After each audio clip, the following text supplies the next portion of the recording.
Well, if I see it running down Call the to desk. order the Siloam Springs Regular Board of Directors meeting for February 21st, 2023. Roll call. Blair. Here. Miley. Here. Wiles. Here. Hunt. Here. Rissler. Here. Allen. Here. Carroll. Here. At this time, if you all will please stand with me as Director Carroll leads us in prayer, and please remain standing for the Pledge of Allegiance. Let's pray. Father, tonight we give thanks for the opportunity to come to be in your presence, and we welcome you here. We thank you for wisdom, we thank you for courage, thank you for peace to come along with you, that we can partake of the strength and the joy and the love that you have for us.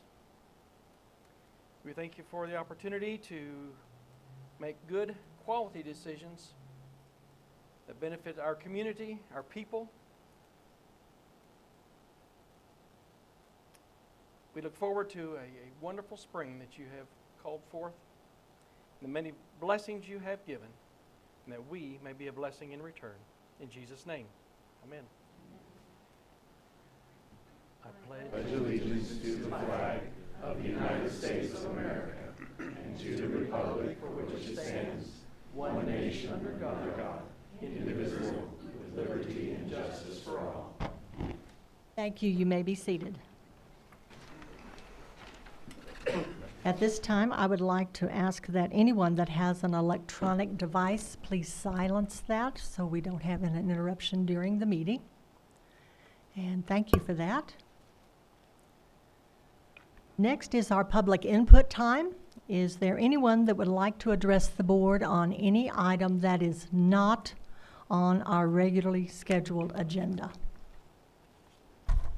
Yes, sir. Please come to the podium and give us your name and address. Yes, my name is Derek Arcee. My address is 20588 Nicodemus Church Road here in Siloam Springs. So I wanted to address the board. As a recent returnee within the past 2 years to Siloam Springs, it came to my attention the other day when visiting the library with my kids that there are many books there that encourage a deviant sexual lifestyle for children, as well as incredible self-harm. Some of those books, including one that's called I Am Jazz, says, I have a girl brain, but a boy body. That is called transgender. I was born this way, in the kids section. Another one, May the Best Man Win.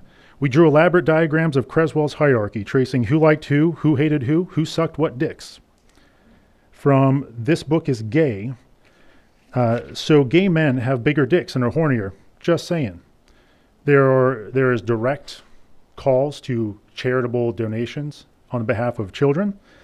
It gives advice on how to argue with Christians, Jews, and Muslims and basically denigrate them because they disagree. It tells, these are minors, how to find gay saunas in various big cities, the pros and cons of sex apps, and which ones to use. There is, and it ends with a, just in case it wasn't enough, a glossary where it says orgy, group sex, rimming, licking the bottom, scat, eating poop, scissor sisters, a sexual position for two women, water sports, peeing on people in a way considered sexy. There is nothing redeeming in any of these books. Not a single thing. Those who receive so-called gender-affirming care in every long-term study show a 20 times more higher likelihood of committing suicide. Not trying, committing. The effects of puberty blockers, which is encouraged, and I will gladly provide you some handouts from one of these books that was a graphic novel for kids. They are irreversible. They are the same thing used to chemically castrate sex offenders. And this is what is recommended to children. I am here on behalf of the children of Siloam Springs, my children, other people's children, looking at future generations. The board of directors of this city, as well as our residents, have a moral duty to live good and righteous lives for one another, to protect the least protected, which are our children. If we do not address these issues, the cancer that is destroying the American family will continue to wreak havoc on our community. We cannot act contrary to nature's law and nature's God and expect anything but complete devastation. It was not so long ago that visitors were greeted when coming to Siloam Springs with a sign that said, "Welcome to Siloam Springs, where Jesus Christ is Lord." Therefore, I call upon the board of directors to have these books removed, to publicly call upon Mrs. Friedel and Ms. Reed, who are the library manager and assistant manager, to account for how these books came to be placed in the library, and for those responsible for procuring those books to be dismissed from public service. You will all stand accountable, just as I will, before one far greater than anybody in this room. I adjure you to act accordingly, and thank you for your time. Thank you very much.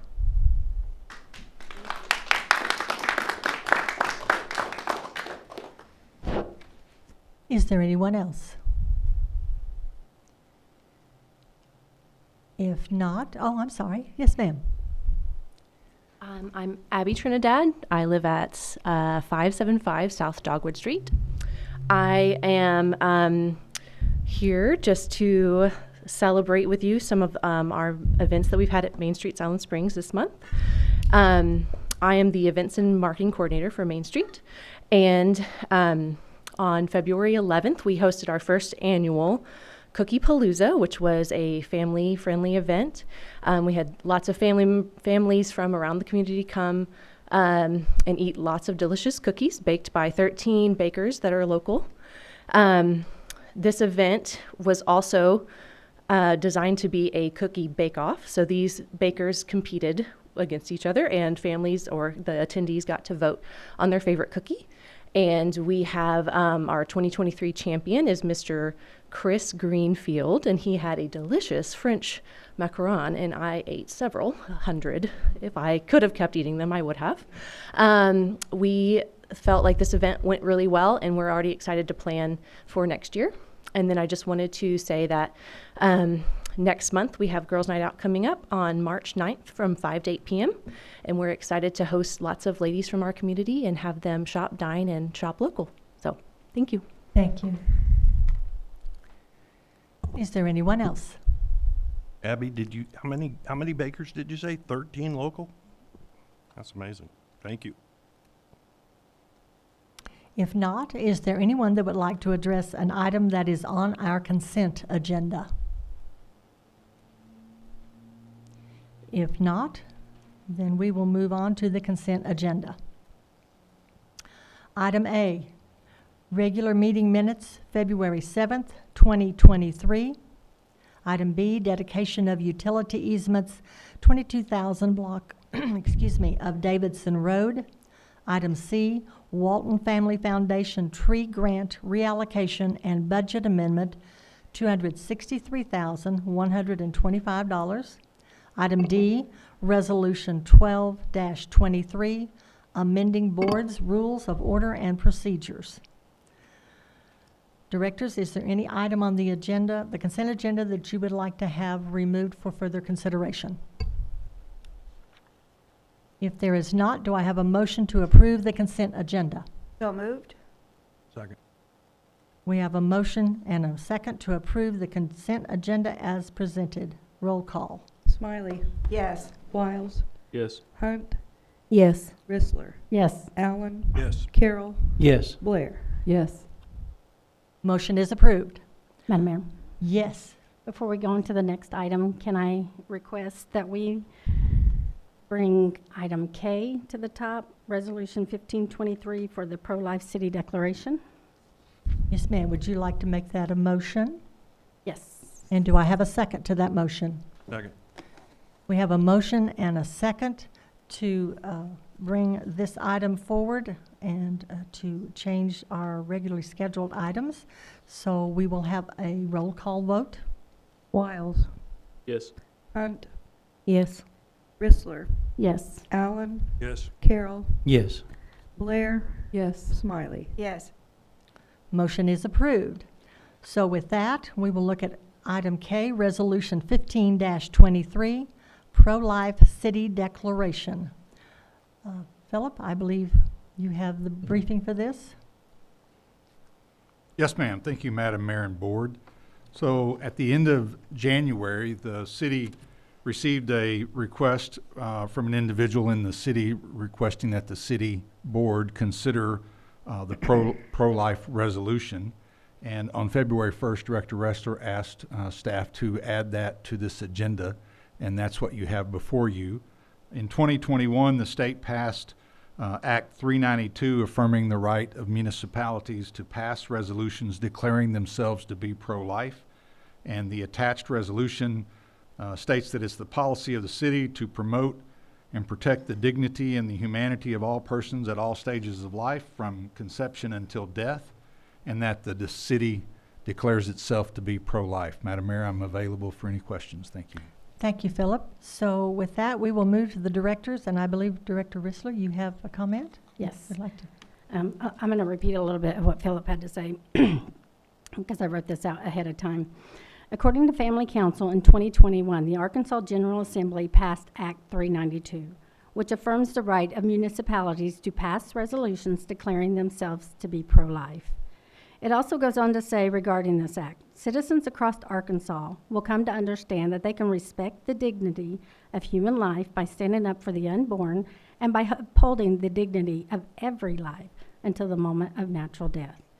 This state statute allows Siloam Springs to pass a resolution identifying a public stand as a pro-life city.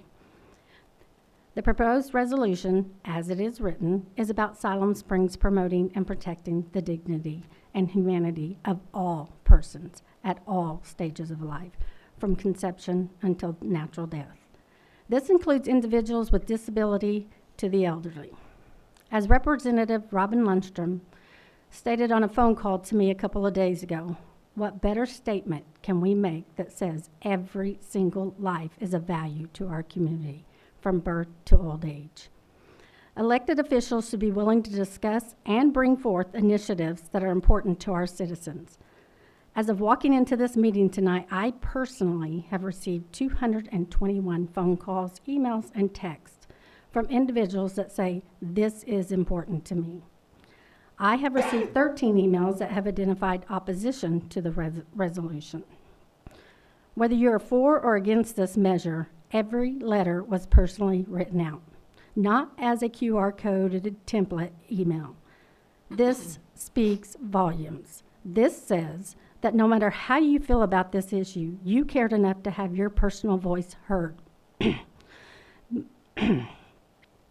Many of the emails provided personal insight of why they believed the way they did.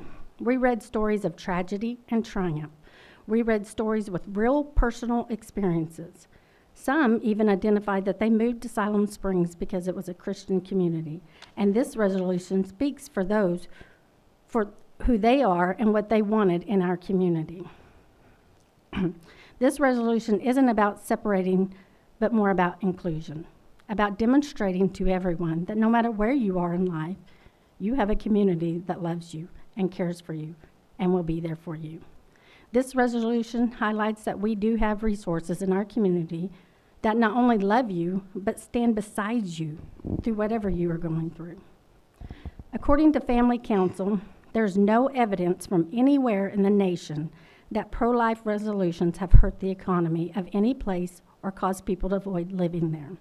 In 2019, Springdale passed a pro-life resolution. According to reported statistics, they have continued to grow at a rate of 1.65% annually.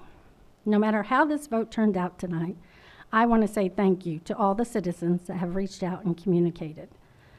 I want to give a special thank you to Senator Tyler Dees and Representative Robin Lundstrom for their letters of support for this resolution. The House and Senate are in session, and this is a busy time for them, but they dedicated time to let their voices be heard. We all care about this community, and it shows.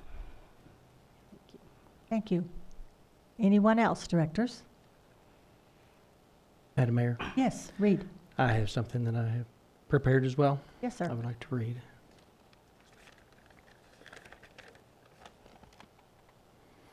It's called 3 T's, an exhortation.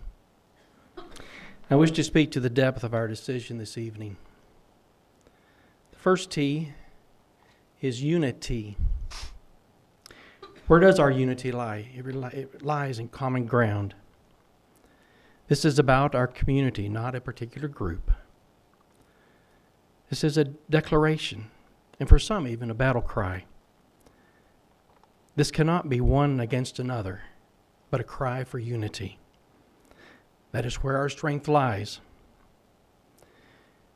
This decision crosses so many boundaries.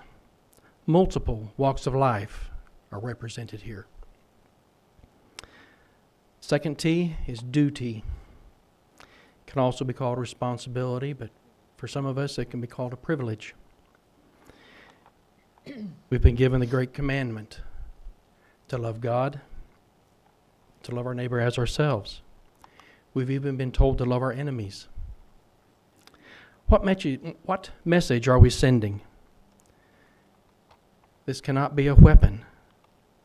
We cannot take this and make it with accusations and throw the first stone, but yet this is a beginning,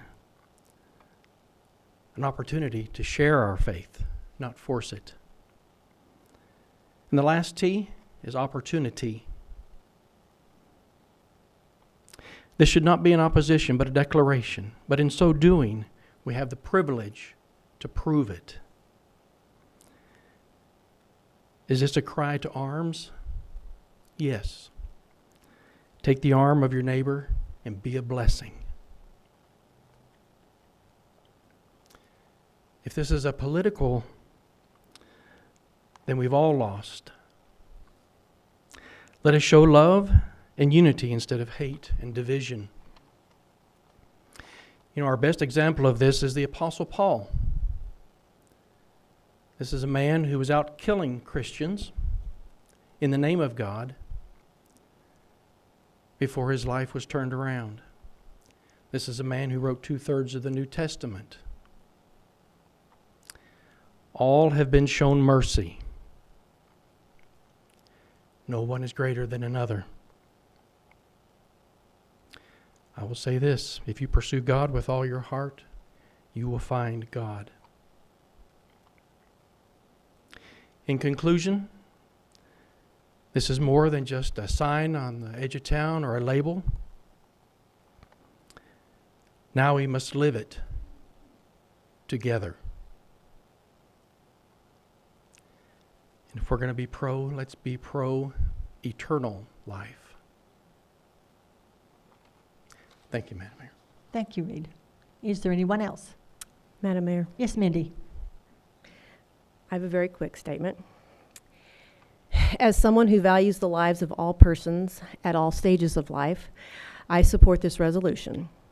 My hope and prayer is that we will not let it further divide us, but that we will consider it a commitment to not only protecting the dignity and humanity of all persons, but also to making all persons feel welcome in Siloam, as well as treating all persons with dignity and respect, regardless of their beliefs, their values, their backgrounds, their differences of opinion. Thank you. Thank you. Is there anyone else? If not, then is there any comments from those in the audience? If so, if you would come to the podium, please give us your name and address, and you will have 3 minutes. Thank you. I won't need 3 minutes, but Arthur Hulbert, 20705 Highway 16, Siloam Springs. President of Siloam Springs Chamber of Commerce, and I just wanted on record that we are completely supportive of Resolution 1523, Pro-Life City Declaration. Thank you all for voting on this. Thank you. Anyone else?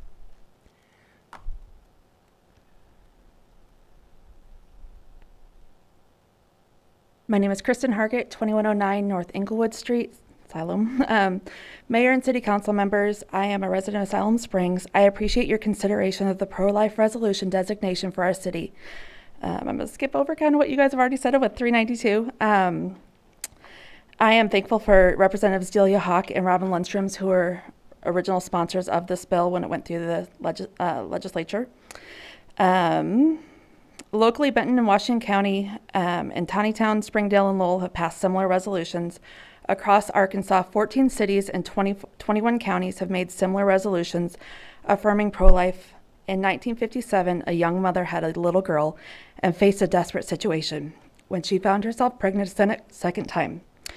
Broken promises that the man she had been with would leave his wife this time left her with a hard choice of keeping that baby or giving her up for adoption. She chose adoption. I am forever grateful that my mom was born in a world before Roe.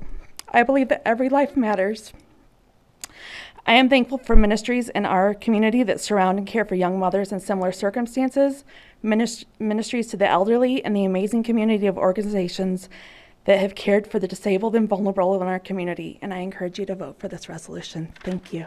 Thank you. Is there anyone else? Tim McCord, 212 South College, Siloam Springs. I appreciate your consideration of this, and I'm here tonight representing myself and the Board of Choices Pregnancy Center, Siloam Springs. Through them, we also represent hundreds of direct donors in the community of Siloam Springs and thousands of members of churches that also provide us support.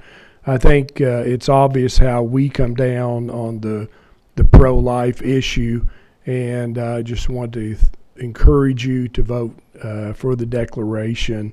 We appreciate life, not just for the unborn, but also for all of the ages of life. And this is a simple resolution that shouldn't be controversial. So thank you for your support. Thank you. Is there anyone else? If there is not, directors, we'll come back to you for comments or questions.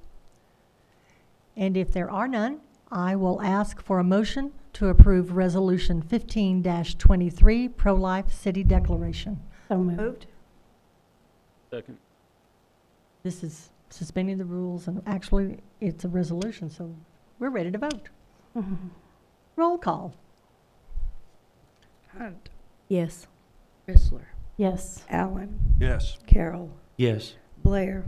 Yes. Smiley. Yes. Wiles. Yes. Resolution 15-23 is approved.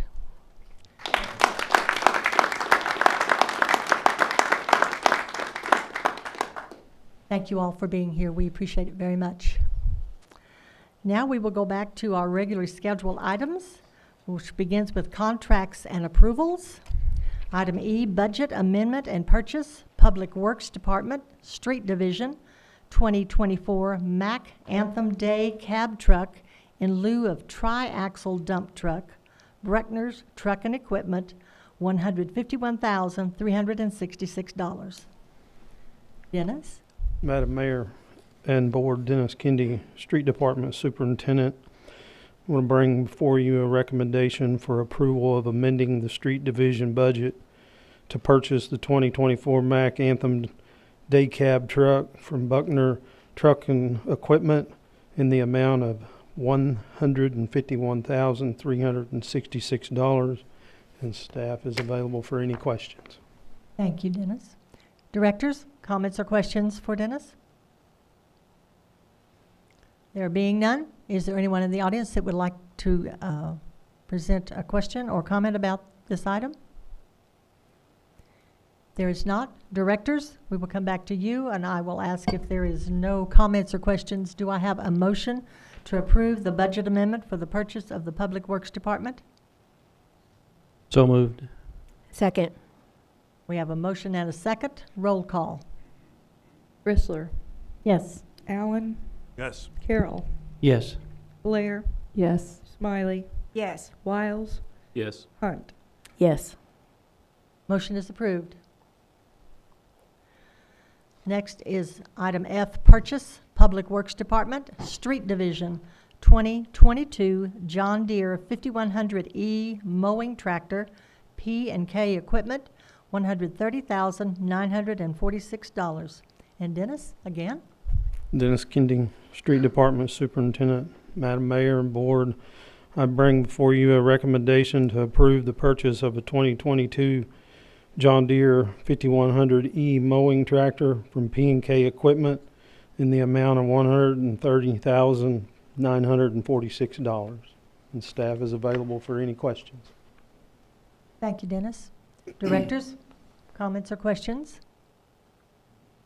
There being none, is there anyone in the audience that would like to make a comment on this?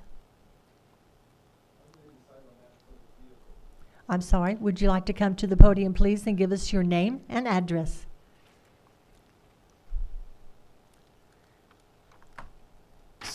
Sorry for that informality. That's fine. My name is Trevor Maxwell, and I live on Martin Road, 20026 Martin Road. Yeah. That's a rather sizable purchase. I wonder, what is this briefly? Could someone explain the process of actually arriving at buying a 2-year-old vehicle for that price? I'm sure there's a vetting process. They have bids and all that. Can you just explain that briefly to us? Yeah. Dennis, would you like to come and answer that question for him, please? To begin with, this is a new tractor. It's never been used. It's already on the lot, and it's brand new. It's never been used. And this is actually replacing, well, we're going to keep the old one for a backup because we've had lots of trouble with it, but it does run, and we're going to keep it for a backup, but it is an identical setup as to what we are planning to use as a backup. Okay. Does that answer your question? Yeah, no, that makes perfect sense. Okay. Thank you. Thank you, gentlemen. Is there anyone else?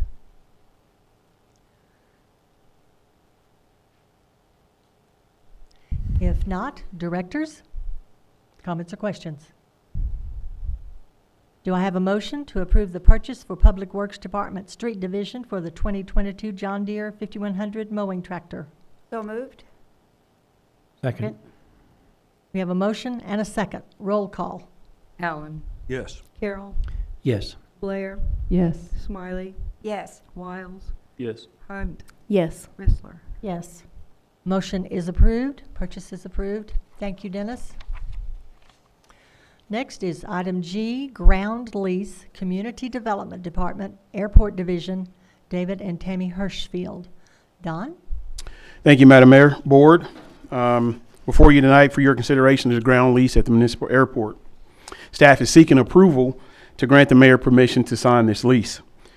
If the proposed lease is approved and executed, the Hirschfelds will begin working with the city staff to construct a hangar on our at the airport.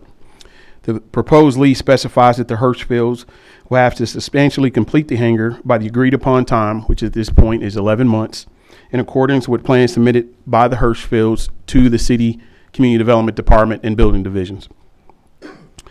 All other items and conditions of the ground lease remain the same as current and existing leases that are currently on our airfield.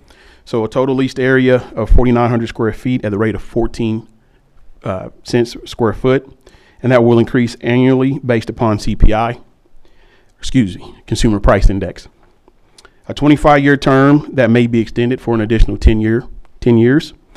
Insurance requirements and prior approval for any subleases. And the assignments of the building and its fixtures at the conclusion of the lease can revert back to the city should we choose to do so. Staff is available for any questions. Thank you, Don. Directors? Questions?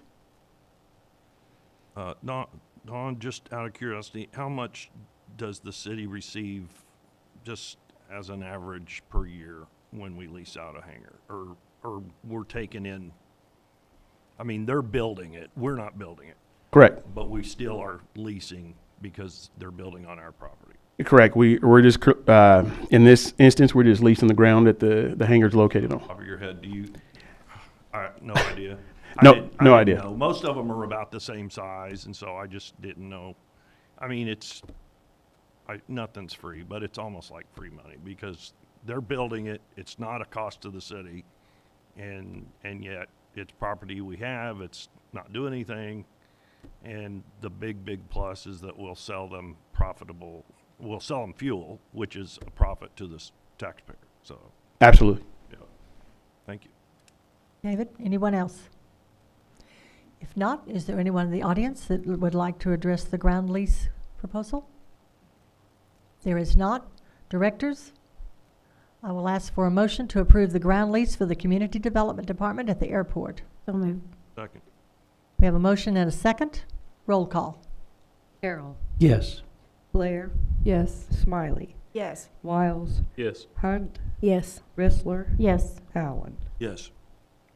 Motion is approved. Thank you, Don. Next is Ordinance 23-03, first reading, amending Chapter 22 of the Business Code for mobile food vending. Ben? Yes, thank you, Madam Mayor, members of the board, Ben Rhodes, Senior Planner. For your consideration this evening, staff is proposing an update to the city's business code with respect to mobile vending. Staff has observed some further issues since the last review of the code, which was just over 3 years ago.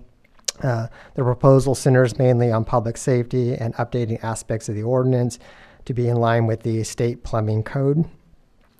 Some of the more substantial changes we are proposing include clarifying that vendors cannot construct carport-style structures to vend from.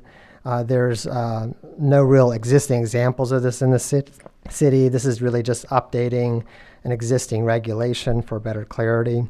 Non-mobile vending restaurants are not affected by this. We've added sections related to grease-laden vapors, which are a fire risk, as well as the proper storage for propane bottles. We have changed the site plan requirements to allow for sketch plans to be provided that for less of a barrier for operators who may not have formal scaled site plans. And staff will be able to work with the less formal plans during our reviews. We are suggesting increasing the minimum distance for trash receptacles to allow for more flexibility at food truck courts where they're used by multiple vendors. Right now it's set at 10 feet for each unit. Suggestion is upping that to 25 feet from each unit so that multiple units can share a trash receptacle. We're asking that they also make sure that all litter is properly removed from the property when they review that each evening. We observed that units desire to remain longer on a private lot so that the parking time limit has been increased to 120 days. However, exceptions can be granted in cases where units are not in active use or intend to remain longer in a food truck court. And this can be stated simply on the business license, and that can be granted on a case-by-case basis. We added a section on operations in public parks, so city concessionaires can be used as a food truck if so desired. And finally, we are proposing a regulation on mobile vending courts when there are 2 or more units in play that are parked on the same property. In particular, this requirement is to add a bathroom facility in order to be consistent with state plumbing code. We did look into that, and porta potties cannot be used per the health department regulations. The 2 existing food truck courts in town that are in operation right now either already have a bathroom or are planning to construct one. So this is not going to impact the existing courts as of right now.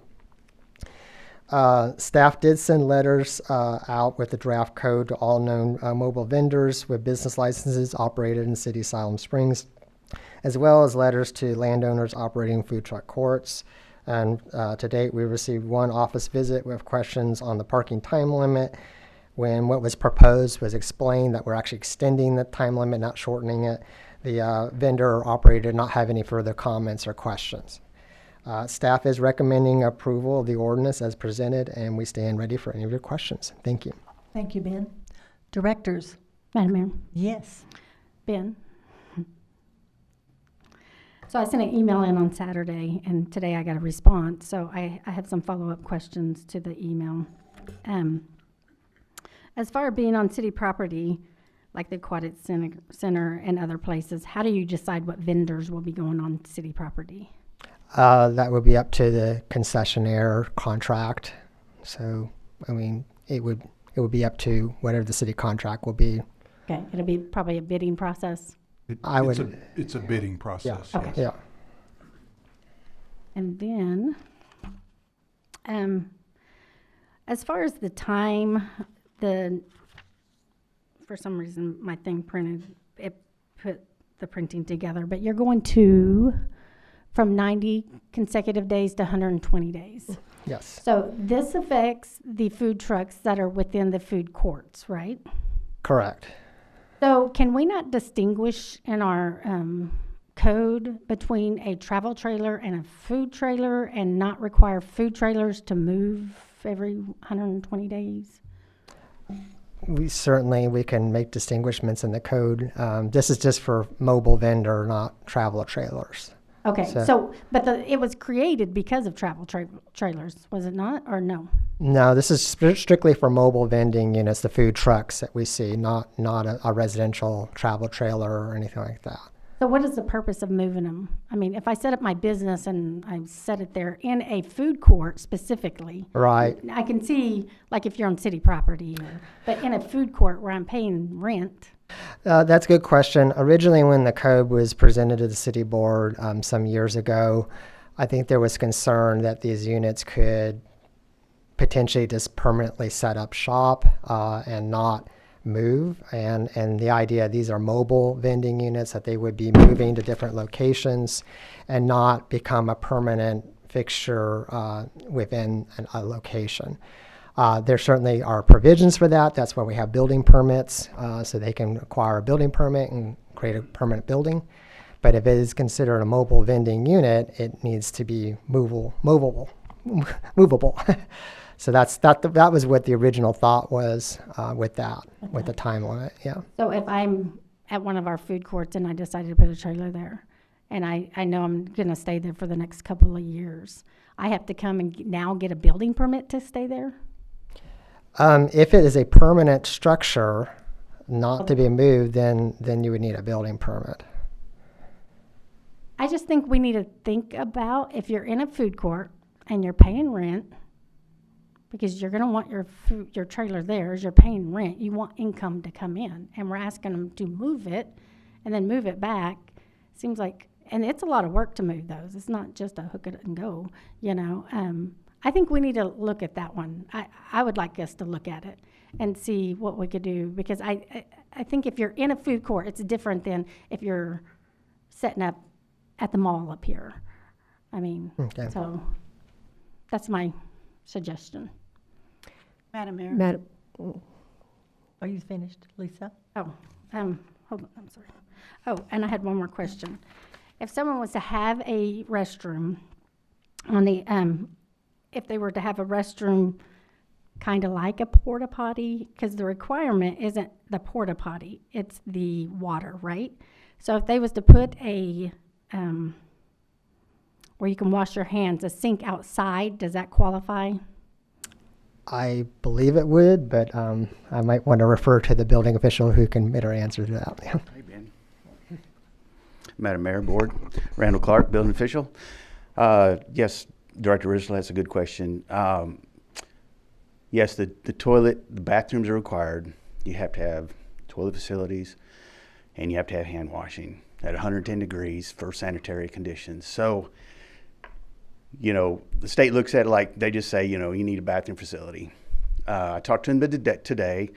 They do have them, you know, you may have seen them at big state fairs where they have a big trailer, where they have a portable potty on there, and the bathroom, it's all in one unit. Mm-hmm. It's heated, you know, everything. They will allow that. Okay. But it's a bathroom facility, and that's what we want to put in our code, is that an approved facility should be required for food courts. Okay, thank you. Thank you. Carol? I was on the board when we first addressed this issue, and I think one of the reasons that some of these were put into place was because they were competing with buildings that were already there that had higher rents, and this was a way to be a little bit more competitive by requiring them to have these bathrooms and the other structures, so that they were all working on more of a playing field, if I remember right. And I'm glad to see that you kind of tweaked it up a little bit, but I do remember, and it was just to make it a little bit more, the mobile units more competitive with the stick buildings. Madam Mayor. Is that all, Carol?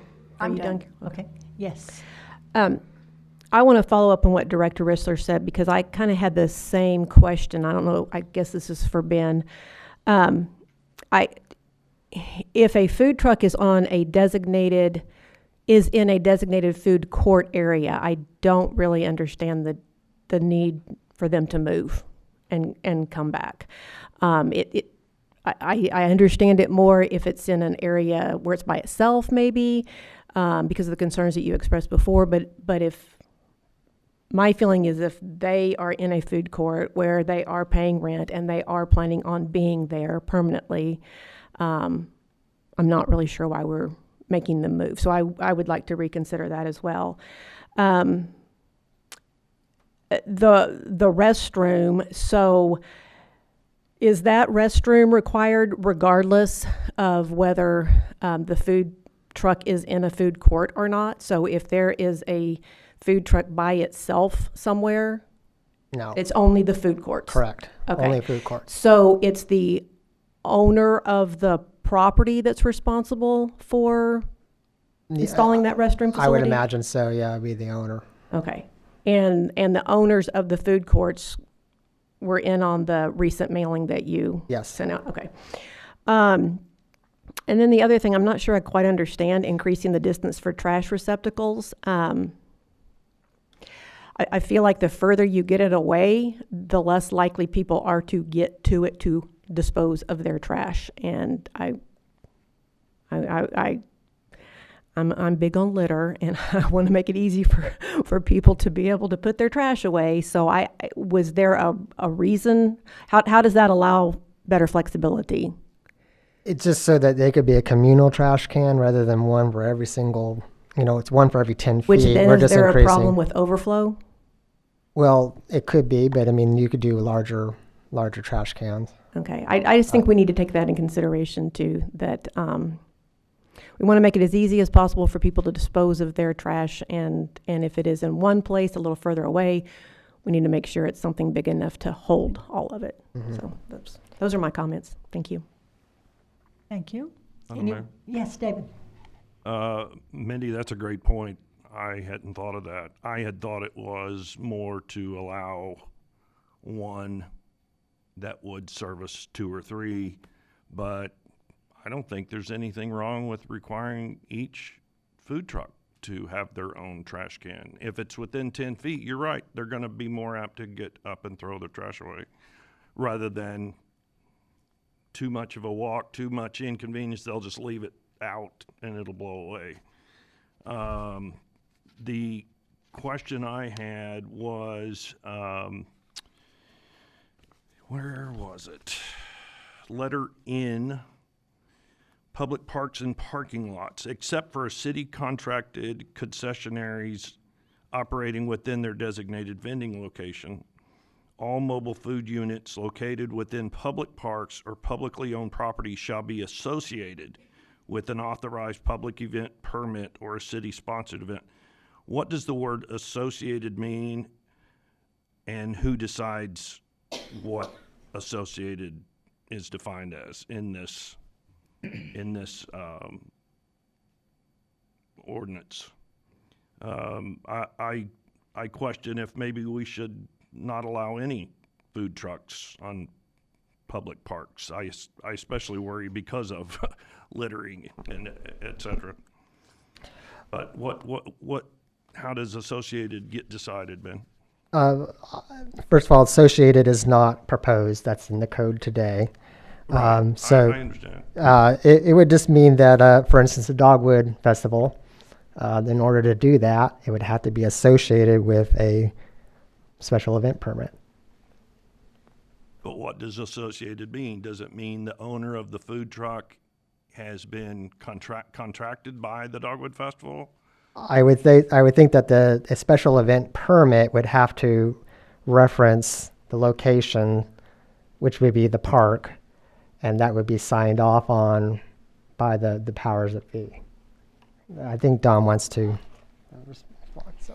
Just want to clarify. So today, the only way a food truck could be on public property has to be associated with that event, which means, in instance, Dogwood Festival, their vendors apply to them, they grant them permission, and under that special event permit that they fill out with us, they're able to be located on city property. Only at that point in time are they able to operate from city property. Another one would be homegrown We've had some also associated with the farmers market, popcorn trailers or funnel cake trailers that are under that special event permit that the farmers market holds. For an individual to come today and say, well, I want to park my truck on, say, University Street across from the health department, it wouldn't be allowed. Or in any park, it wouldn't be allowed unless they were associated with a special event permit that's approved by the city. Okay. So it would have to actually be listed with the event organizer. Correct. Like Tom's food truck or whatever. Right. Will So be part of, okay. Yeah. So when they fill out the special event permit, they say we will have mobile food vending trucks, and then we make sure that they are a part of that. Makes more sense. Yes. I worried that it was just anybody can just pull up their food truck and say, well, this thing's going on, so I'm showing up. So that's why I didn't know, but that makes more sense. Just the word associated just kind of threw me. So at the bottom of the very last bit of the code, it says section 22-105 through 503 are unaffected and are omitted for brevity. Can we have, is there more to this that's not on here? Is that what that means? It says are omitted for brevity. Yeah, that's standard in ordinances. We're just not listing out the entire business code. We're just showing the section that only has to do with mobile vending. So we're not talking about other businesses, other type of. But is there more to do with food trucks? No. Okay. No. Okay. That's what I thought. Maybe there was stuff that wasn't being changed that we, because like Carol said, she was here when this was adopted. I was not, and so I didn't know if there was more. So I think that's all. But I just. This has got 2 more readings. This is an ordinance, so there's 3 readings for this. And I want to encourage the food truck vendors to review the changes online in our board packet and to let board members know if they have any concerns. I appreciate some of these are very obviously needed. It does concern me about moving something that, and I got it. The email that was responded to Lease's questions earlier today said that it earlier was regarding making sure that the mobile truck wasn't going to break down with flat tires and never be moved again. So that I get that, but in this day and age, we could still check that and not require something to be moved quite so often. And I say that because obviously we've seen around town there are people who are setting up mobile food truck courts, and that's the reason you're needing to do this. So if that's all that's going to be there, and through the winter they may be open, they may not have a place to move them to every 120 days. So as was brought up earlier, I think we should look at that again and question that. I just don't want us to be making changes just to be making changes, and some of these are most obviously needed. So I appreciate you looking at it. I'm just saying, since we got 2 more readings, there may be some things that we need to massage or adjust or whatever. So thank you, Ben. Certainly. Thank you for your feedback. Madam Mayor. Yes, Betsy. So if this went through, they would have to move every 120 days. Well, I'm talking about food court ones. Can they drive around the block and park again? What does that? Well, it says they have to be off property for 7 consecutive days before they come back. But I would want to point out that anyone that wants to stay longer than 120 days, they don't have to get a variance or anything like that. They just have to state that on their business license, and they can stay as long as they please. Okay. So it's not a carte blanche, everyone's 120 days. It's just if they don't state they want to stay longer, then there's a time limit. Right. Are they ever inspected or checked out or? Yeah, from time to time, yes. Okay. Yeah. I just wondered if we did make it indefinite or every 6 months, would it be worth it just to make sure there aren't any flat tires, that they are still working? Because I kind of agree with the others. it seems kind of silly if this is where they're going to be, that they have to leave for 7 days and come back. Because then that's also 7 days without income. And that's a big deal. So thank you. Yeah, thank you. Yes, Lisa. Ben, I'd like to add to that that's nice that you guys let them come back and say, hey, we're going to be here even longer. But you remember to always do that. When you're trying to run a small business, having an extra responsibility like that is just, I think it'd be easier if we didn't make them move in a food court. Thank you. Madam Mayor, I had one Yes, more David? question. Ben, I've heard a complaint about one that was active and is no longer active downtown, that's in a private parking lot, but it's near Matt Pearson's Architect Building. Is there anything that could be done about that? I don't know how long it's not been used, but I've just been made aware that, hey, this hadn't been open for a long time. Is it gone now? Okay, I didn't know. It just somebody hit me up like 2 months ago, and I mean, it was as of 2 days ago. I didn't see it today. I mean, that was sort of the reason why we had a time limit, honestly, because if we didn't have that, it would be a lot harder to force someone to move off the property. But I don't say... Especially if they're not doing anything. Yeah, so it's a tough decision, because I hear what you're saying about not having the 120 days, but then when you do... Food courts, right? Only in food courts. Okay. Yeah, maybe you can apply it not in food court, in private. I think Mr. Patterson's wanting to speak. Did you have something to say? I think Philip has something to say. I mean, you can make a motion and include in that motion that, staff is directed to amend this specifically, but what I would maybe ask you to do is to move this to the, first reading with direction to staff that we would come back with some additional language to strike out the requirements for moving in a food court altogether, but still leaving the 120 days for food trucks or mobile food vendors that aren't in a food court. They can still ask for an extended period, and if there's justification, we're happy to give that to them. And then also to adjust the trash can, I think, Director Allen, I heard you say maybe, at least one trash can per mobile food vendor, and not, I don't know, not a distance necessarily, but at least one.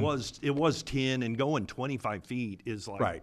But at least if we said, every mobile food vendor needs to have one trash can, regardless whether you're in a court or not, it would work whether it's, within 10 feet or something along those lines. But I think we can circle back up and propose some additional language or some modifications for the second reading and point that out to you. I think during anybody the second getting reading. in the food truck business period, they're going to expect they got to buy a trash can. Right. So and as Ben said, when this first came up, long before I got here, but we started in the planning world. We started seeing these things pop up, and we didn't see food courts. There was no, they started, in big cities, they started showing up on the streets, right? Oh. And so over time it's progressed, and we, I think every city now has a food court, something like this, and it's the public likes it. The public obviously partakes of it, and we want to try to work it out. And as you said, Director Allen, these changes needed to be made as we continue to modify and see new things. So we can take this, your comments back to the drawing board, for lack of a better term, and tweak the language and come back with some additional language at second reading if that's the board's pleasure. 10 years ago, these would be in the big cities in a Best Buy parking lot. But just like what you've been dealing with, Philip, for the last several years, the Airbnbs. Right. It's like a whole new world. Yeah. Every year something different. So. Yeah, nobody heard of Uber, 7 years ago or 5 years ago, whatever. Thank you, David. Anyone else? If not, is there anyone in the audience that would like to address Ordinance 23-03? Yes, ma'am. Please come to the podium and give us your name and address, and you will have 3 minutes. I'm Kendra Helton, and my address is 3312 Dogwood Drive in Siloam Springs. Thank you.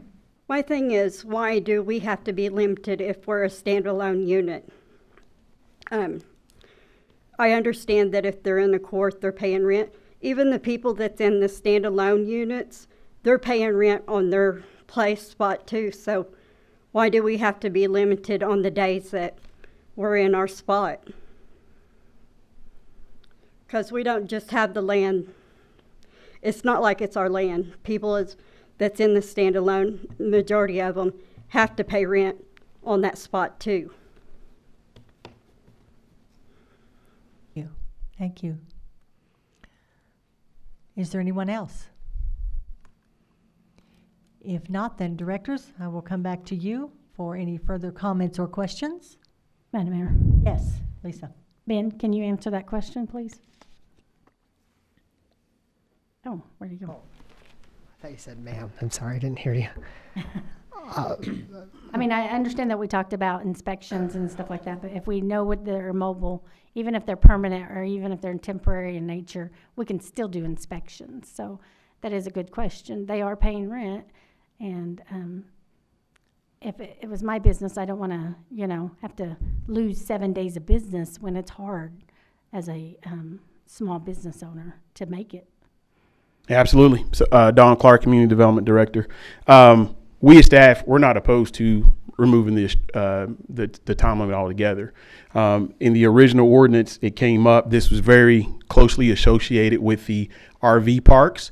And so not too long after that, I think a lot of people had them on their mind. And so the board questioned, should we put a time limit in at that point in time? And again, I think at the time we explained it was their pleasure, and that's where it came from. So as of today, we're not against it. I think we could work with the current building codes that we have and the updated stance from the Arkansas Department of Health and what's required at these, that we would be amenable to removing it all together. I just wanted to speak that. Madam Mayor. Yes, Sorry, are you Carol. I was just going to say real quick, based off of that comment, and it does make sense, you are paying rent, I didn't think of it in that manner until she pointed it out. I think that we should consider removing it, but that's my opinion. Okay. Thank you. Carol? Well, I was just going to say, this was the first time that we had actually even dealt with, this was new to the city, having this ordinance. And I don't even really remember why we actually had that in there about moving every so often. I'm not opposed to taking it out because it seems to be whatever is working now has worked very well, and the vendors that have been located within the city have done extremely well. And I think the citizens also appreciate having those food courts. So if that's an issue, I don't see any reason why we can't remove that. Madam Mayor. Yes, Mindy. And I'm in agreement with that, and thank you. Not sure where thank you for speaking up, for bringing that to our attention as well. If the issue is a concern that there may be these food trucks abandoned for a while, perhaps the language could kind of flip, and instead of them having to move, if we notice that a food truck hasn't been in operation for 2 to 3, 4 weeks, something like that could come into play. Is that what you were thinking? Oh. Yes, they all have to have a valid business license. And so through that process of reviewing that, we can make sure they're actually operable. And if not, then we can request them to be removed. Okay, perfect. Gotta have some teeth. What's that? Gotta have some teeth, right? No, I mean, you gotta be able to uphold Right. Whatever you institute. But that makes it easier for those that are in business Makes more and sense. operating Yep. if we're not making them move. Okay. David, did you have something else? No, I was No. just saying, I think that's what Mindy just said is a very good meet in the middle. Okay. Madam Mayor. Yes, And Betsy. that was actually what I was thinking too, but is there a time limit now, like if they're not operational for a certain amount of time? Like what is that right now? It's currently 90 days. 90 days. That seems like a long time. My thought was maybe shorten that so one isn't left abandoned, or if somebody's going on vacation or whatever and gonna be gone for a month, then let the city know. But 90 days for something to be sitting there seems like a long time. If it's Don, not operational. And I think the 90 days is the limit, regardless of operational or not, that they have to move, correct? Correct. So it's not a 90-day limit of inoperability, of not being operated for 90 days. You're supposed to move one every 90 days. Right.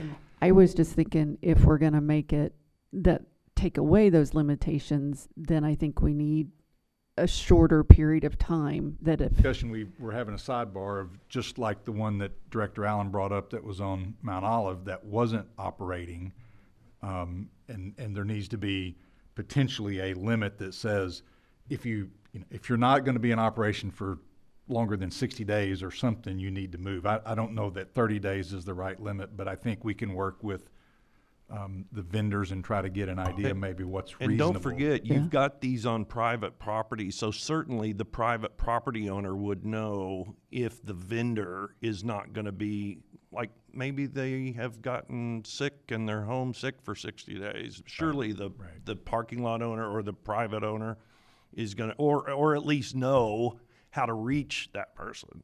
I don't think you just want them to be left inoperable for extended periods of times, and then you get flat tires, and then you've got this. But you don't want somebody to go have surgery for 30 days and come back and go, right, yeah, where's my business? Yeah. So we'll try to find a reasonable period of time for that. Anyone else?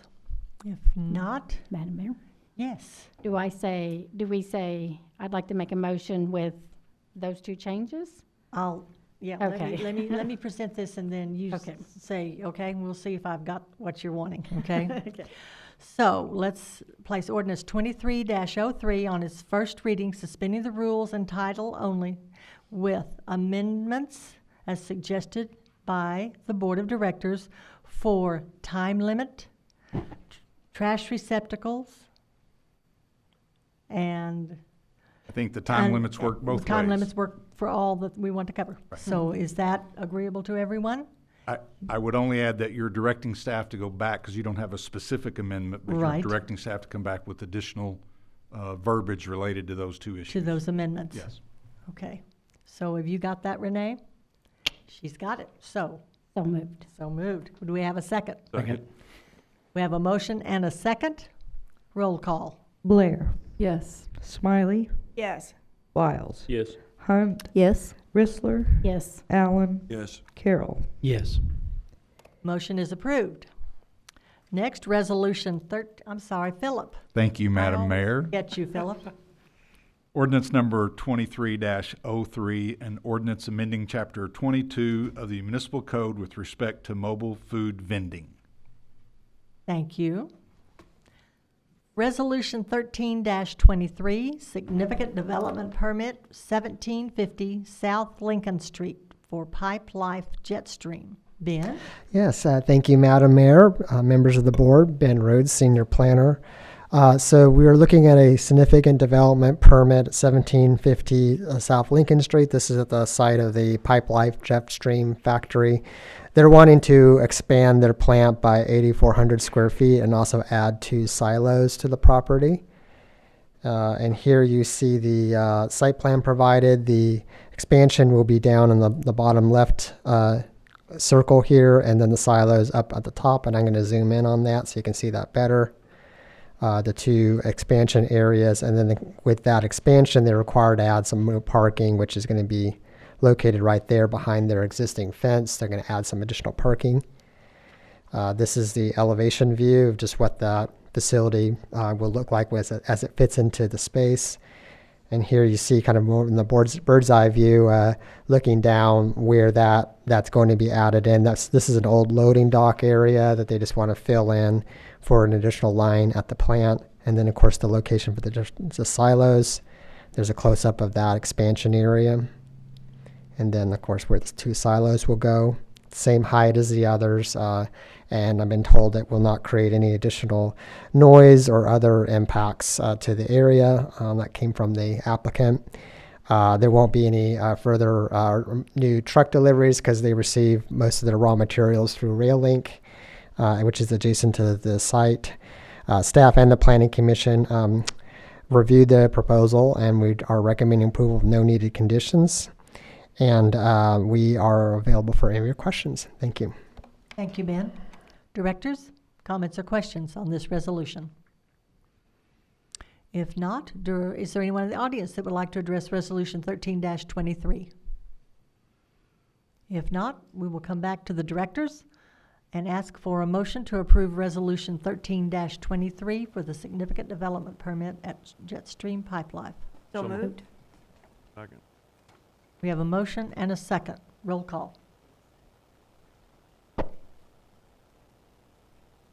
Smiley. Yes. Wiles. Yes. Hunt. Yes. Rissler. Yes. Allen. Yes. Carroll. Yes. Blair. Yes. Motion is approved. Next, Resolution 14-23, revised final development permit, Siloam Warehouse Edition, 650 Highway 412 West. And Megan, I believe this is yours. Thank you, Madam Mayor. This is a final plat correction for the Siloam Warehouse subdivision located at 650 West Highway 412, where the new Jiffy Trip is currently under construction. The request is to revise the final plat in order to amend plat note number 4 to allow for right-in and right-out access onto Highway 412 for Lot 1 of the subdivision. This is the final plat. Again, the only change to be made to this final plat is revising plat note number 4. No other changes have been proposed. And this is the previous, and below is the proposed language for plat note number 4. The previous language reads Lot 1 to restrict access onto Carl Street only, and the revised language now reads any Lot 1 access directly onto Highway 412 shall be limited to right-in and right-out turns only. This change is requested by the applicant because the applicant would like to allow for additional direct access on Highway 412 for Lot 1 of the subdivision. They would like to obtain the direct access on Highway 412 instead of onto South Carl Street due to the existing utilities that run along South Carl Street. Accessing South Carl Street would require major utility relocates, therefore they would like to have right-in and right-out access on Highway 412 instead. And this is the overall site view. You can see Jiffy Trip is over there, currently under construction, and this is Lot 1 of the subdivision over here. And this is the site view for Lot 1 of the subdivision. You can see the existing utilities that exist along South Carl Street. That's the gas meter, and we have some light posts that are here. Relocating these utilities would be a major cost and would make having access onto South Carl Street very difficult for them. Again, the applicant is requesting to amend the final plat only to allow for right-in and right-out access onto Highway 412 for this lot. Staff is recommending approval of this request with one needed condition. The applicant shall file the plat at the Benton County Circuit Clerk's office and provide one filed copy to the city within 45 days of board acceptance of this plat. And staff is available for any questions that you may have. Thank you. Thank you, Megan. Directors, comments or questions? Madam Mayor, Yes, Carol. on the in and out, how far back is that from the stoplight on 412? So it has to be at least 100 feet from the intersection of a right-of-way. So that is not a significant traffic problem by having it there? Okay. No. Thank you. Anyone else? If not, is there anyone in the audience that would like to address Resolution 14-23? If there is not, directors, I will come back to you. Do you have any comments at this time? If not, I'll ask for a motion to approve Resolution 14-23 for the revised final development permit. So moved. Second? We have a motion and a second. Roll call. Wiles. Yes. Hunt. Yes. Rissler. Yes. Allen. Yes. Carroll. Yes. Blair. Yes. Smiley. Yes. And I will add to that that is with the recommendation from staff that you have approved that. So just to make sure that we're all aware of that. We did not state that in the motion. Got it? Okay, thank you. Next are the staff reports. And Philip, looks like both of these are yours. First is the review of broadband RFI responses, and then your administrator's report. Thank you, Madam Mayor and Board. So In 2021, the city began assessing its feasibility of building and operating a fiber optic network for the whole city. The first process in that was to put together an advisory committee, and that committee's mission was to review the various business models that other cities have used to develop high-speed internet service. That committee was appointed in April 2021, and in July 2021, the committee recommended hiring a consultant to conduct a broadband feasibility study. And in January 2022, the board approved a contract with CCG Consulting and Finley Engineering to conduct that study. And it was completed in June of 2022, and the results were presented to the board in August 2022. In my staff memo, there's a link to the broadband feasibility study. When that study was presented to the board directed staff to continue to work with the consultant and issue a broadband request for information to consider and ask ISPs, internet service providers, if they would be willing to partner with the city in some form. That seemed to be the best business model that came out of that study, was to look for a partner to do a public-private partnership with the city. So that RFI was published in September of 2022. It was sent out to 17 different ISPs. It was published in the Herald Leader, the Arkansas Democrat, and on various websites. And the city received a total of 3 responses: Cox Communications, Ozark Go, and a company called Brightspeed. If that works. So the Cox Communication didn't really submit a proposal for a partnership. They just submitted, you have a copy of that. They submitted a proposal that just said, we're Cox, this is who we are, but it wasn't any type of partnership. Ozark Go submitted a proposal for a public-private partnership to develop a fiber optic network similar to Ozark Go's parent entity, the way they work with Ozark Electric. So Ozark Go has 4,300 miles of fiber in rural Arkansas and remote areas of Oklahoma. The RFI proposed to provide fiber to all residential and business customers within 24 months. The city's portion of that public-private partnership would be to finance the cost of the fiber network, and Ozark Go's portion would be to cover the cost for the network design, the project management, the operations, the maintenance, the permitting, and the regulatory compliance functions. Per the original study, the cost to do a citywide fiber optic service was just over $28 million, $28.23 million. I'm sure that number is greater today, but that was it when the study was done. Ozark Go, that's to provide to 8,826 customers.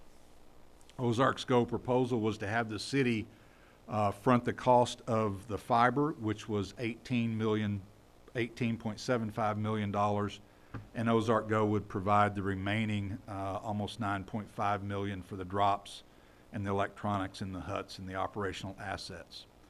Ozark Go proposed to lease the fiber from the city on a per subscriber basis. So the more subscribers, the more revenue coming back to the city. Ozark Go's current residential pricing for 100 megabytes symmetrical service, 100 upload and download speeds with no data caps is just under $50, $49.95 per month.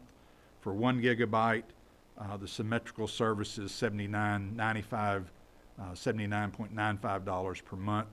And for families enrolled in the Affordable Connectivity Program, the ACP, if you're on that income scale, it would be $20 or less per month. So that was their proposal. Brightspeed is another company who recently acquired CenturyLink.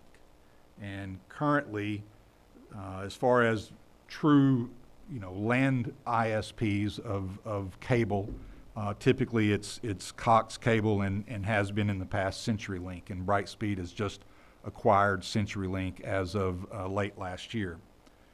Brightspeed proposed a public-private partnership with two options.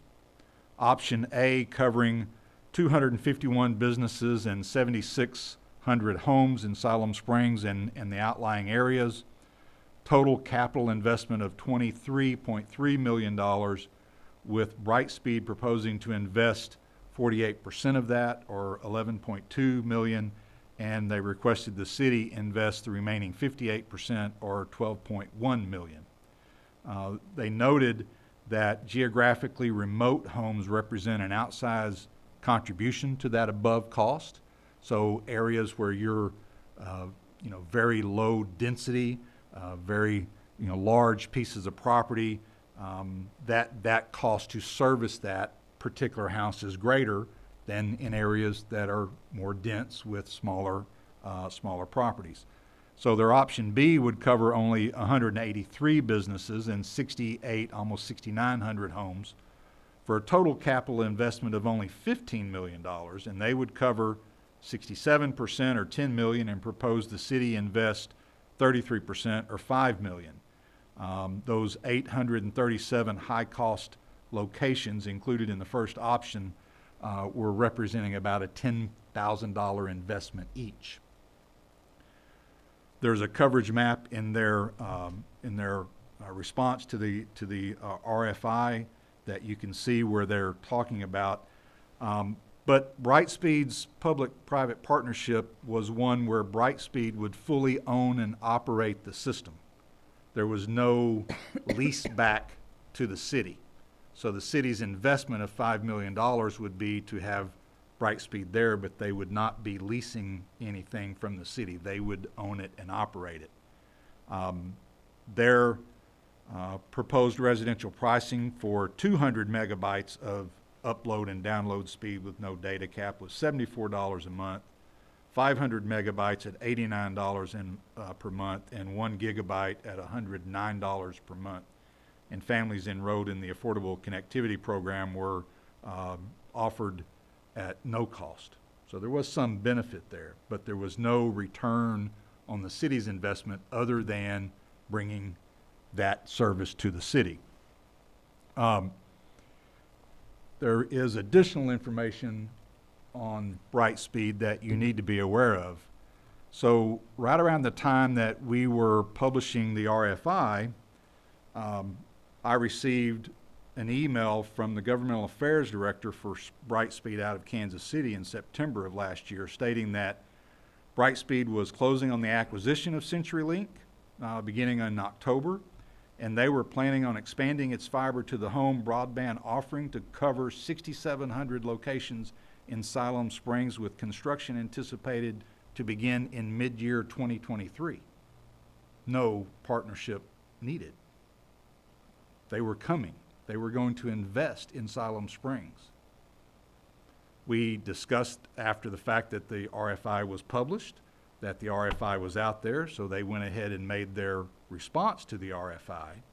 And I've been in communications with the Governmental Affairs Director out of Kansas City, and they are still working right now designing that fiber optic network for Siloam Springs. With their purchase of, or their acquisition of CenturyLink, they have a couple of $2 billion that they are investing in smaller communities to provide fiber optic cable to that whole community, and they had already picked Siloam Springs as one of those communities. I spoke to them again on November 28th to confirm that they were still planning on expanding fiber to the home, regardless of whether or not the city partnered with them, and they, according to the Governmental Affairs Director, were still working to do that.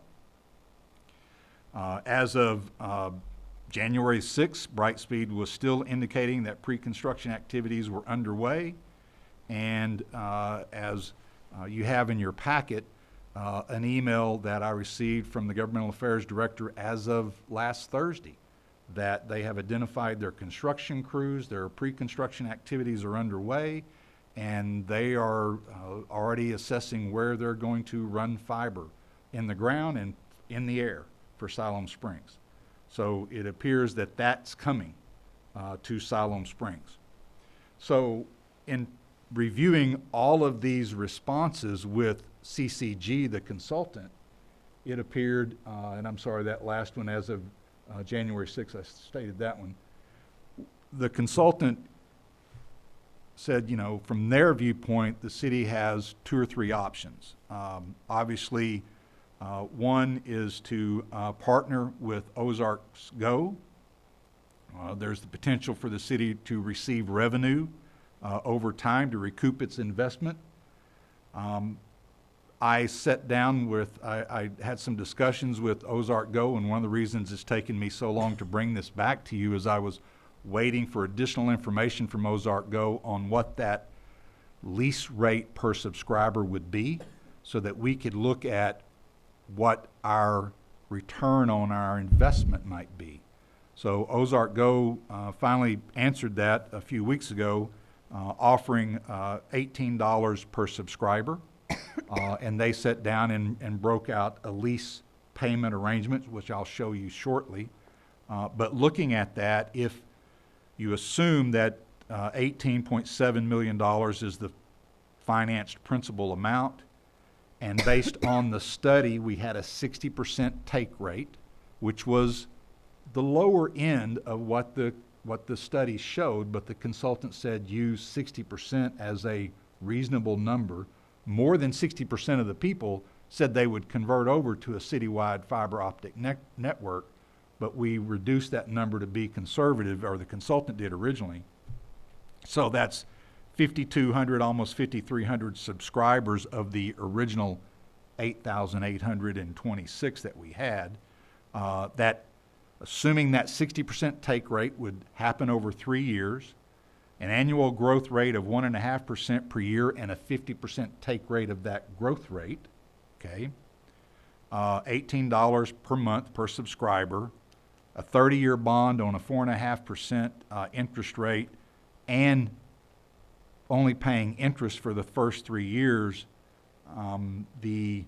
It would take 5 years in order for the city to start seeing a positive return, a positive cash flow. But it would take about 17 years for the city to recoup its $18.75 million investment. So that return is a very long time.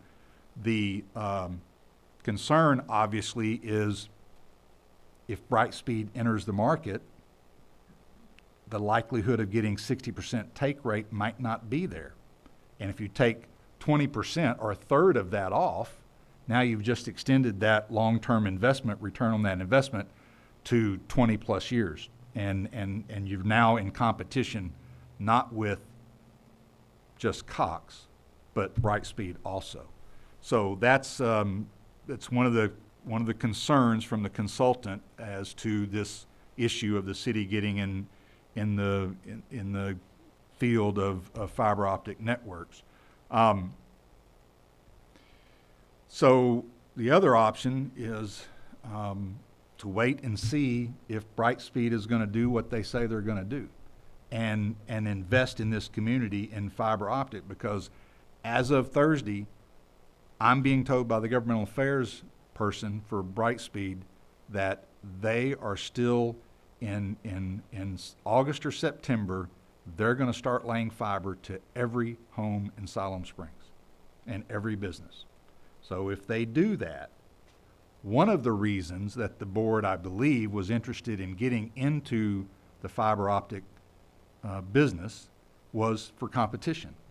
So in talking to CCG, the consultants, there is the opinion that if Brightspeed enters this market, there will be a price war between Brightspeed and Cox, right? Now, they would go head-to-head for a while, but eventually they would level out somewhere to be within reasonable prices of each other. Now, what that is, I can't tell you, but likely there would be a price war on the front end, right?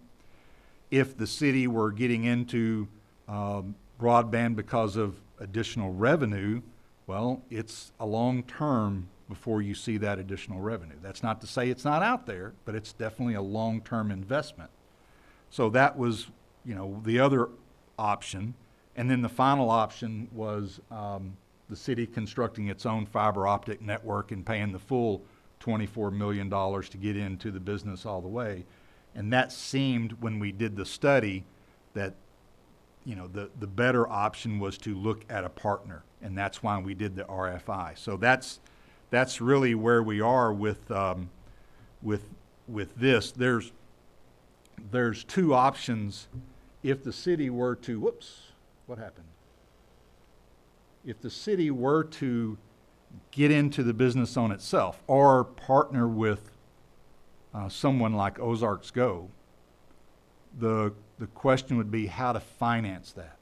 And generally there's two ways to do it.